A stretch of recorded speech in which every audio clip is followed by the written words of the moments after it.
দাদা আমরা কোথায় এসেছি আজকে? আজকে আমরা এসেছি আপনার বাগদাবড়া ঘুরতে। প্রকৃতির মাঝে দেখছি যে লাল মাটির এলাকা, মানে কি সুন্দর পরিবেশ, মানে চারো তরফ দেখলে আপনারা বুঝতে পারবেন। হচ্ছে এখানে যেমন হচ্ছে অনেক কি হয় যে হচ্ছে ছাগল টাগল চড়ে এখানে যে জল খাচ্ছে, একদম খুব সুন্দর জায়গা। মানুষের কোনো খোঁজ নেই। এটা হচ্ছে আমাদের উসমান দা, আমাদের হচ্ছে তৌফিক, আমাদের হচ্ছে টুরিস্ট গাইড। তিনি আমাদেরকে এখানে হচ্ছে লোকেশনটা দিয়েছে, অনেক সুন্দর, আমাকে ভালো লাগলো যে তৌফিকের লোকেশন অনুযায়ী খুব সুন্দর জায়গা একটা।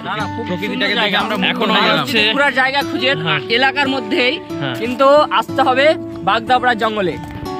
এখনো আমাদের হচ্ছে ঘোরা হয়নি, এখনো যাইনি আমরা, এখন আমরা পৌঁছাইনি মেন জায়গায়, কিন্তু আমরা অনেক কিছু বাকি আছে, কিন্তু আপনারা দেখতে পাবেন। মানে আমাদের একটা ফ্রেন্ড ওখানে হচ্ছে পেচ্ছাপ করছে, দেখতে পাবেন এখানে। মানে পেচ্ছাপ করেন আপনি, কোনো ব্যাপার নাই, কিন্তু মানে আপনি খুলে আম করেন তাও মানে লোক দেখতেই পাবে না, এরকম মানে হচ্ছে কোনো অসুবিধা নাই এখানে। যদি পায়খানা করা হচ্ছে পাশে, আবার হচ্ছে এনটিপিসি আছে আমাদের পাওয়ার হাউস পাশে, আপনার খাল দেখতে পাবেন, কোনো ব্যাপার নেই। এই আমাদের এটা হচ্ছে আমার ফ্রেন্ড, একটা ফ্রেন্ড, এখন তার হচ্ছে টয়লেট করা হয়ে গেল।